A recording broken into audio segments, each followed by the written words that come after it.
Artinya teman-teman itu terangkum di situ semua ya? Kan artinya duta wisata itu bukan cuman fokus terhadap mengeksplor wisata-wisata aja, tapi kita bisa bekerja di lainnya gitu loh Bang. Contohnya ini kita bangun WO.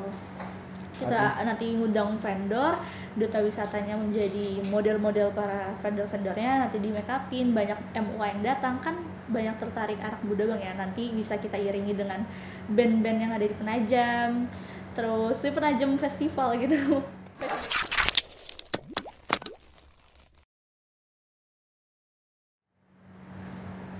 Bismillahirrahmanirrahim. Assalamualaikum warahmatullahi wabarakatuh. Kembali lagi di Sampul Said. Hari ini kita kedatangan seorang gadis Penajam Pasir Utara yang saya pikir sangat luar biasa karena sudah berkenan hadir di Sampul Said. Coba saya sedikit sampaikan bahwa dia adalah orang yang hari ini menjadi salah satu contoh bahwa hari ini perempuan mampu hadir ke permukaan dan memberi contoh yang baik di era-era kondisi yang saat ini. Hari ini banyak problem tentang kenakalan remaja dan permasalahan-permasalahan. Nama lengkapnya itu Azhar Miftah Syaidah, biasa dipanggil Zahra. Biasa dipanggil Zahra. Jadi Ade Zahra atau aku panggil Ade aja ya, boleh ya? Aku manggil Bang Syahid aja ya. Iya, oke. Dek Zahra ini adalah orang yang terpilih menjadi duta wisata, walaupun hari ini dia tidak bawa pasangannya karena hari ini khusus spesial buat dia untuk membahas, khususnya bicarain tentang pariwisata dan kondisi anak muda di Penajam Pasir Utara. Adek Zahra, Adek Zahra, Dinda Zahra. Apa yang jadi aktivitas setelah menjadi seorang duta wisata? Ini kan ada beban ini deh, ada beban sosial ya di masyarakat atau apa yang jadi aktivitas Zahra hari ini? Duta wisata. Iya, duta wisata ya. Duta wisata, dari namanya aja udah wisata kan? Iya, betul. Duta. Tugas khusus kami itu dari awal emang untuk mengeksplor wisata yang ada di daerah kami. Kami menjadi role model atau figur bagi untuk peran mempromosikan wisata-wisata yang potensi daerah kami yang kami punyain. Nah, untuk kegiatan saya sehari-hari ya tidak jauh-jauh dari itu. Saya lebih sering jalan-jalan, melihat potensi apa aja sih yang kita punya ini di Penajam khususnya, terus membuat konten-konten. Terus banyak sih Bang, tapi setelah saya menjabat jadi duta wisata itu lebih banyak kegiatan mendalami wisata yang ada di Penajam. Oh, jadi ada fokus khusus untuk membicarain tentang masalah wisata kita ya, potensi wisata kita di Penajam Pasir Utara. Sebelum saya jauh membicarain tentang masalah wisata, saya pengen tanya jauh nih. Bicarain tentang masalah, pengen tahu lebih jauh tentang duta wisata itu sendiri. Ini kan bertugas, apakah itu yang juara satu doang atau peringkat 1 sampai berapa yang punya tugas yang sama dengan kamu hari ini? Tergantung sama individual lagi Mas ya. Di duta wisata itu dibagi ada Putri dan Putra Duta Wisata 2021 yang saat ini saya sedang menjabat, dan pasangan saya Abdiel Kris. Ada wakil 1, ada wakil 2, dan ada Putri Pariwisatanya. Untuk tugas-tugasnya itu bukan cuman khusus bagi kami aja nih dapat tugas. Di belakang kami tuh banyak duta wisata lainnya. Ada yang dapat kategori persahabatan, ada yang dapat kategori intelijensia, dan ada favorit, ada bakat. Nah, dari kategori-kategori ini berharapnya sih kita bisa mengembangkan pariwisata melalui bakat yang kita punya tadi tuh. Misalnya favorit berarti kan lebih ke sosial media ya, kembangin wisata lewat sosial media. Ada bakat, kembangin bakat kamu sambil merangkul mempromosikan wisata juga lewat budaya tadi ya. bisa. Terus tuh ada intelijensia, itu kepintaran. Baik sih Bang kalau misalnya tugas-tugas. Artinya ada memang job description job masing-masing nih Iya, diberikan. Tergantung lagi sama orangnya. Itu. Artinya tinggal dia bagaimana membawahi. Iya, bagaimana menjalani amanah yang sebelumnya dia buat gitu. Kalau saya pribadi itu sih kayak jalan-jalan aja, bikin konten. Buat konten. Hari ini Zahra melakukan aktivitas, ada perubahan sosial tidak nih? Khususnya di Zahra. Dengan status yang dulunya ya anak gadis biasa yang beraktivitas, terus kemudian hari ini punya beban untuk jadi seorang duta wisata. Ada dong pasti, yang pertama dari ilmu-ilmu yang saya dapat, terus tuh lingkup pertemanan saya lebih luas. Banyak kalangan, tua, dewasa, di bawah umur saya ada banyak teman. Terus tuh kegiatan juga jauh beda dari yang sebelumnya. Saya misalnya bangun tidur, daring, makan, tidur lagi, jalan malamnya. Sekarang lebih kegiatan saya menurut saya ini lebih bermanfaat gitu loh Bang, dibandingkan sebelumnya gitu ya. Bener-bener. Terus bagaimana dengan kondisi hari ini Zahra untuk menyinkronkan waktu? Secara otomatis kan ini ada beban ya sebagai anak ya. Orang tua nyambutnya bagaimana nih? Kan mesti keluar malam nih, mestinya ternyata ada kegiatan, kita mau kegiatan agenda malam nih dengan teman-teman untuk bicara tentang pariwisata. Gimana nyinkronkan waktumu nih? Ngedukung sih. Orang tua pro banget. Selagi itu bermanfaat kan Bang, ya nggak apa-apa ya. Yang penting positif gitu. Contohnya seperti saya pas ke Bongan, di sana itu, tapi ini di luar dari wisata, itu pendidikan. Di Bongan itu daerah jauh dari kota, tapi masih masuk dalam Penajam nih Bang. Dia kecamatan Kecamatan Penajam kok masih. Iya, Kecamatan Penajam. Masih jauh dari kota, pendidikannya masih sangat terbatas, akses jalanannya masih sangat terbatas. Untuk jarak tempuh ke sana cukup jauh, apalagi saya pas itu bareng-bareng teman-teman dari teman-teman Vespa gitu kan. Di sana kita ada sosialisasi buat anak-anak di sana. Kita dibarengin sama dinas pendidikan nih. Disdikpora ya. Dinas pendidikan. Kan itu akses jalannya jauh banget Bang ya. Dari pagi sampai malam, belum lagi baliknya gitu. Dari pagi sampai siang, belum lagi baliknya kan. Di sana kita butuh waktu berkenalan dengan anak-anak. Orang tua pro banget, nggak apa-apa, bilang kan biar sampai malam ya nggak apa-apa. Yang penting jelas, tujuannya jelas dan positif ya. Oke. Dengan kondisi hari ini, teknologi yang kita lihat terus kemudian berhadapan dengan permasalahan anak muda kan banyak nih. Bagaimana, apa yang kamu harapkan untuk anak-anak muda kita, khususnya di Penajam Pasir Utara atau secara luas untuk di Kalimantan Timur atau di Indonesia ya? Apa yang diharapkan ini buat seorang anak muda berkarya agar tidak terjerumus dengan hal-hal yang negatif? Karena hari ini gadget atau handphone itu bisa mengakses semua. Ya. Benar. Lebih ke banyakin kegiatan positif Bang. Apalagi kabarnya ini kita bakal jadi ibu kota baru ya. Ibu kota baru. Yakin nggak? Ntar dulu. Yakin nggak? Belum tahu. Jangan dibahas. Nah, kita bakal jadi IKN. Nggak usah deh kita tunggu sampai kita jadi ibu kota baru. Jembatan akses dari Balikpapan ke Penajam udah jadi, itu pasti bakal banyak orang datang, pasti banyak orang lalu lalang dari kota luar kan. Semakin banyak pasti kan persaingan kita. Nah, kita ini sebagai generasi muda wilayah daerah yang asli, jangan mau dikalahkan sama anak-anak muda lainnya.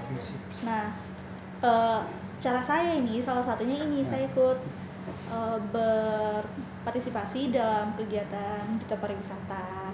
Itu lebih mengembangkan kegiatan saya, terus lebih banyak kenalan, pokoknya ya mengembangkan potensi saya lah di organisasi ini. Itu sih Bang, yang penting banyakin kegiatan anusan prestasi, jangan capek raih prestasi banyak-banyak. Potensi apa sih yang menurut kamu sebagai anak muda, sebagai duta wisata sendiri yang bisa kita maksimalin untuk wilayah PPU deh? Untuk wilayah PPU ya, sumber daya alam kita banyak, tapi Kalau misalnya dibandingkan dengan daerah luar ya kalah. Tapi kita ada beberapa SDM yang bisa disaingin dengan daerah luar. Contohnya kita apa? tuh punya wisata, kita tuh bagaikan gini ya, kalau aku bilang surga kecil di tanah Borneo. Menarik. Kita tuh punya wisata alam, kita punya budaya, kita punya buatan, kita punya apa yang nggak kita punya? Alam, buatan dulu deh, buatan kita punya Pantai Istana Amal, walaupun bersifat swasta ya, tapi udah bagus banget di sana ya. Terus tuh kita ada penangkaran rusa, alamnya kita punya goa-goa, punya Pulau Gusung, pantai kita banyak banget kan di sini ya. Betul.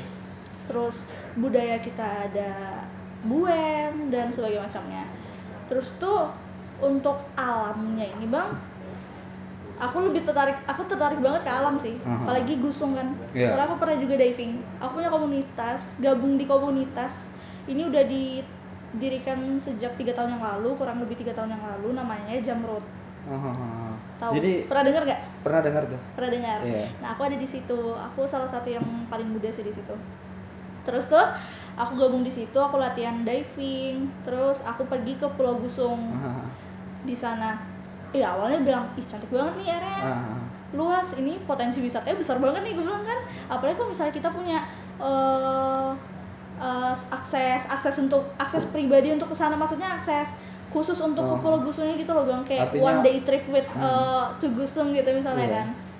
Terus tuh aku ke sana, baru aku nyelam, awalnya aku snorkeling, gue bilang tertarik banget untuk diving ini. Snorkeling aja aku belum puas kan. Aku pas itu ada di titik selam.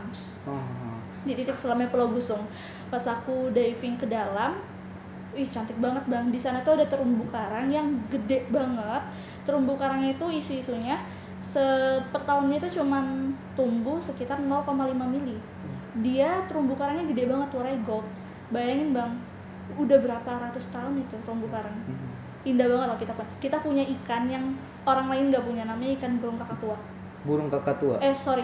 Ikan kakatua. Ikan kakatua? Ikan kakatua. Ikan kakatua ini ikannya langka dan kita punya itu banyak di situ. Namun disayangkan wisatawan ini banyak yang Bang ya, sembarangan kurang gitu loh bijak Bang. Ya? Benar. Apa itu? Padahal Pulau Gusung ini kan bagus banget ya. Banyak terumbu karang yang hancur, misalnya terinjak-injak, atau dipakai bom, dipegang. Bener, atau enggak nelayan terkena itunya, alat tangkapnya ya.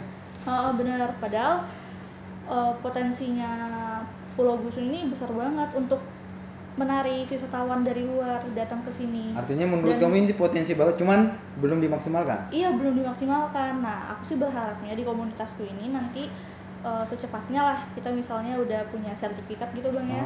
Jadi aku pengen punya one day trip to Gusung, to Pulau Gusung gitu misalnya Bang ya. Iya. Kan itu bermanfaat banget ya. Iya, jadi itu bisa ngembangin ekonomi juga sebenarnya. Iya benar, ada feedbacknya bagi para yang punya kelotok, baru anggota komunitas aku ini, terus tuh wisatawan mendapatkan feedback itu loh pas di Pulau Gusungnya, karena di sana.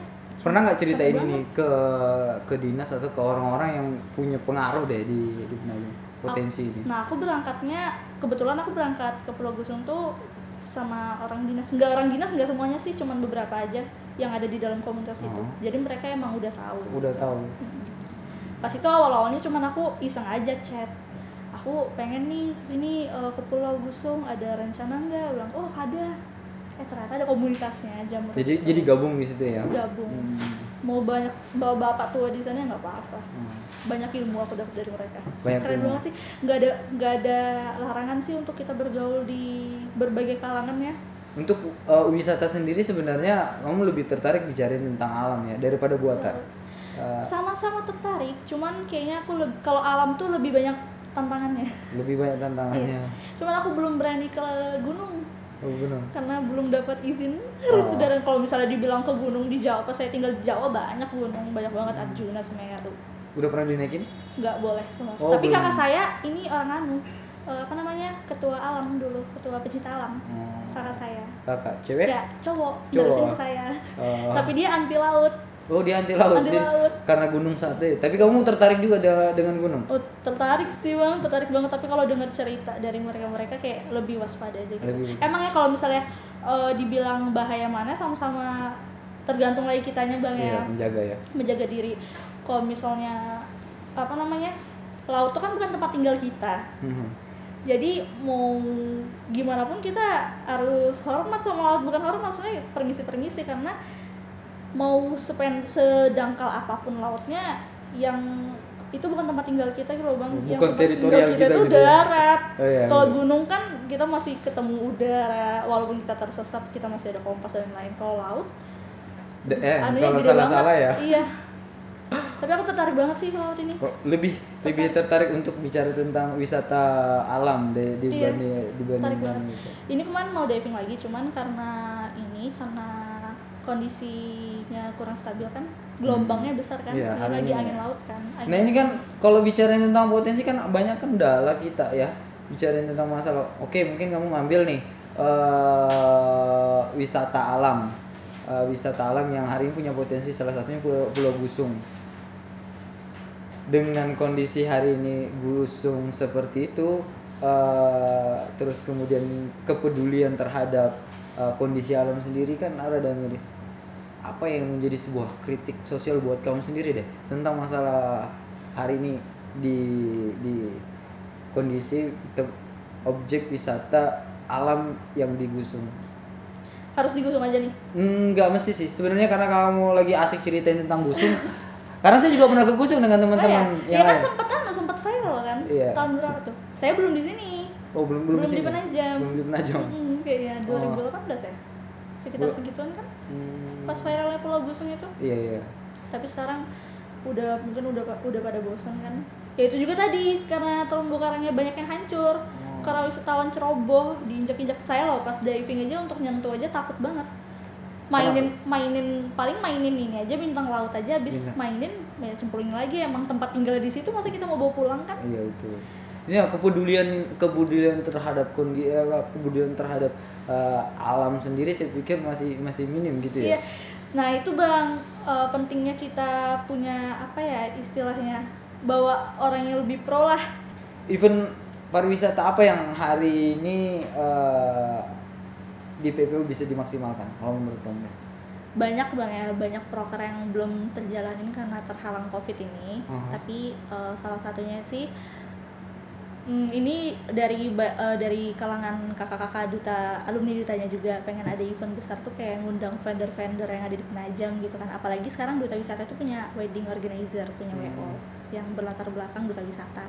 Artinya teman-teman itu terangkum di situ semua ya? Kan artinya duta wisata itu bukan cuman fokus terhadap mengeksplor wisata-wisata aja, tapi kita bisa bekerja di lainnya gitu loh bang. Contohnya ini kita bangun WO, kita nanti ngundang vendor, duta wisatanya menjadi model-model para vendor-vendornya, nanti di make upin, banyak MUA yang datang kan, banyak tertarik anak muda bang ya. Nanti bisa kita iringi dengan band-band yang ada di Penajam, terus di Penajam Festival gitu, Fashion Week, terus tuh itu yang diharapkan atau memang itu yang sebetulnya dicanangkan kalau seandainya memang kondisi pandemi kita ini sudah selesai gitu ya? Iya, baru kita bisa bikin baju-baju dari kain batik-batik yang ada di Penajam kan, karena batik-batik di Penajam ini banyak banget, apalagi pengeluaran barunya tuh banyak banget, bukan cuman batik Kerusa itu aja, banyak ya. Ada batik tulis. Di mana tuh orang buat? Ada di Waru ya. Untuk kerjanya dia hari-hari biasa aja, kayak jam kerja aja, jam Senin sampai Jumat atau Senin sampai Sabtu, saya kurang tahu. Tapi rencana saya emang mau ke sana sih, mau tengok-tengok sedikit kan, lihat proses pembuatan batiknya itu seperti apa. Proses pembuatan. Iya, itu kan termasuk budaya bang. Iya. Dan itu kan tugas kita bukan cuma mengeksplor tempat wisata aja, ya, tapi budaya juga sebagai figur. Dari semua yang kamu sampaikan, untuk memaksimalkan potensi pariwisata kita, apa sih yang harusnya dibangun untuk menunjang menunjang pariwisata kita sendiri? Terlepas tempat wisatanya, sehingga bisa menarik para wisatawan. Berarti fasilitas memang yang harus dan UMKM juga penting, peran penting dalam sebuah wisata. Kalau ada bang tipe orang tuh ya, kalau misalnya mau jalan-jalan tuh cuman mau ngenikmatin alamnya aja, ngenikmatin wisatanya aja. Ada yang orang pengen ada buah yang ada yang dibawa Buah tangan gitu, ya? buah tangan yang dibawa gitu. Itu kan butuh Oleh-oleh bilang orang ya. oleh-oleh gitu. Gua Batu Tapak Raja, sorry. Itu udah mulai berkembang. Kemarin saya ke sana bareng orang dinas dan teman-teman dari rekan duta wisata lainnya.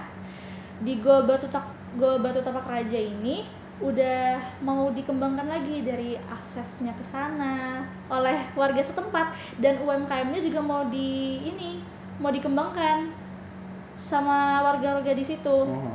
Jadi orang-orang yang datang ke gua ini bukan cuma melihat alamnya saja, tapi ada itu tadi bang, buah tangan yang dibawa pulang gitu. Ada kenangan atau oleh-oleh lah ya. Bagus sih Gua Tapak Raja kemarin ini. Gua Tapak Raja di mana tuh deh? Di ini bang, di Sepaku. Di daerah Sepaku. Daerah Sepaku. Masuk akses perusahaannya? Nah itu makanya sih. Saya kemarin tuh kayak ada kawah-kawah gitu loh di belakangnya. Ada kok di Instagram saya tuh kemarin. Cuman kurang itu aja bang, kurang difasilitasi. Seberapa penting menurut kamu bicara tentang fasilitas penunjang untuk pariwisata? Contohnya jembatan, karena kamu tadi sempat kan kamu bilang tadi jembatan ya, jembatan kita ketika IKN hadir, penting potensi banget, ya. Penting banget. Seberapa penting? Kalau misalnya fasilitas wisata kita udah maksimal lah ya, pasti bakal banyak wisatawan yang datang kan, dan wisata ini sistemnya tidak akan mati. Wisata ini sistemnya tidak akan mati. Kenapa saya bilang kayak gitu? Karena wisatawan misalnya dari Balikpapan nih, wisatawannya datang dari Balikpapan, naik klotok, berarti ada mengeluarkan uang di klotok. Nanti jalan-jalan, misalnya di dekat pelabuhan ada orang jualan makanan ya, makan, pasti lapar kan, orang makan. Untung bagi buat yang punya tempat makannya. Orang yang jual makanan nanti kalau habis bahan makanannya beli ke pasar, orang pasar beli ke petani. Ya itu yang bikin wisata itu nggak akan mati karena berputar, selalu berputar. Itu siklus ya. Untuk siklusnya, dan itu menghidupkan perekonomian. Menghidupkan perekonomian, benar. Artinya memang kalau mau sejahtera, salah satu jalannya adalah menghidupkan pariwisata. Dan kalau misalnya orang tuh bang ya, biasanya orang kalau traveling tuh mau berapapun keluar uangnya nggak apa-apa, yang penting ada feedbacknya. Kalau misalnya kita nggak memfasilitasi wisata kita yang kita punya, dan orang-orang yang datang, wisatawan yang datang nggak ada feedback, nggak bakal mau balik lagi. Betul. Makanya itu penting banget fasilitas itu. Penting banget ya. Kalau misalnya nggak dirawat, terbengkalai gitu aja, orang yang datang apaan ini, nggak ada apa-apanya, nggak bakal mau balik lagi. Coba difasilitasi, bakal orang kangen lagi ke sana, pengen ke sana. Contohnya susur sungai. Susur sungai itu juga salah satu potensi yang besar untuk jadi tempat wisata alam yang bagus. Memang apaan sih? Maksud saya apa aja yang bisa disuguhkan di Susur sungai. Banyak bekantan. Bekantan tuh nggak ada loh di dunia. Tapi cakapan saya kan daripada bekantan. Enggak, cakapan cowok saya, sorry. Oh iya. Nggak bercanda bang saya. Nggak apa-apa. Saya juga bercanda, masa saya mau dibandingkan sama bekantan? Nggak mungkin kan. Nah itu kita tuh punya bekantan di sana, berhambur bekantan di sungai itu bang. Kita loh orang luar nggak punya itu bekantan, kecuali Borneo. Dan itu yang aset kita banggain ya? Itu yang bikin wisatawan ini tertarik untuk datang. Dan itu Susur sungai itu jauh sih kayaknya, agak jauh lah. Kemarin tuh sekitar sejaman untuk kelilingin satu rute gitu. Terus yang hidupin itu siapa? Nah itu saya kurang tahu, mungkin kalau misalnya mau saya tanya-tanya itu ada namanya Bang Jamaludin atau Jamalogi? Bang Jamal pokoknya. Bang Jamal ya. Cobakah di Susur sungai ini ada fasilitasnya, kelotok-kelotok yang emang kelotok yang khusus, dirancang cantik, bagus, gede gitu misalnya, yang khusus emang untuk memutari susur sungai gitu, bakal ramai pengunjung datang bang. Dan yang punya tugas untuk mempublikasikan keluar kita. Bener banget. Aku tuh udah seru kalau bisa dikeliling, gak banyak banget, tapi untuk waktu kemarin habis menjabat tuh udah lumayan gitu loh, cuman dokumentasi kurang terbatas. Ya aku itu kekurangan di situ, dokumentasinya terbatas. Jadi sebenarnya nih aku mau ngobrol santai bicarain tentang hari ini penunjang kamu sebagai duta wisata untuk memaksimalkan publikasi tentang masalah pariwisata kita itu apa nih? Atau cuman pakai yang kamu punya sendiri gitu? Gadget. Sejauh ini gadgetmu sendiri? Apa itu? Iya, fasilitasmu untuk menunjang kegiatan Iya benar. Gadget aku sampai ganti HP nih. Demi karena kemarin kan HP ini kan sempat rusak kan kemarin, bilang waduh kalau misalnya aku ini habis jadi jabat duta ini jalan-jalan tapi gadgetku rusak, gimana mau maksimal gimana mau maksimal, sedangkan kita udah ganti HP aja menurut saya itu belum maksimal kan. Tapi ada beberapa waktu yang saya ini sewa fotografer gitu, sewa drone juga, cuman itu saya belum saya edit. Mungkin gitu aja. Nanti kita akan lanjut bicarain tentang keseharian tentang anak-anak muda yang hari ini punya prestasi, yang hari ini punya peran aktif untuk mengembangkan Penajam Pasir Utara. Kalau memang ada waktu, insya Allah kita akan bersama-sama lagi untuk berdiskusi. Kalau perlu nanti ada pasangannya atau pasangan ya namanya ya? Iya. Pasangannya di Duta Wisata. Karena kebetulan hari ini baru mendadak bisa juga hadirkan Dinda Zahra atau adik Zahra. Ke depan insya Allah kita akan bisa bertemu lagi untuk berbincang lebih jauh, bicarain tentang masalah potensi-potensi di Penajam Pasir Utara. Terima kasih buat teman-teman Sampul Said. Saya mengucapkan terima kasih dan kami juga dari tim Sampul Said juga mengucapkan terima kasih sudah menerima undangan kami dengan rasa hormat juga. Insya Allah kalau umur panjang kita akan diskusi jauh lagi. Kalau perlu di luar ini pun kita bisa diskusi. Boleh. Okay. Saya juga terima kasih banyak udah diundang di Sampul Said. Kesempatan besar banget untuk bisa datang ke sini. Semoga di lain waktu kita bisa bertemu lagi. Oke. Terima kasih. Billahi taufiq wal hidayah. Assalamualaikum warahmatullahi wabarakatuh. Waalaikumsalam warahmatullahi wabarakatuh. Nah, gitu enak kan?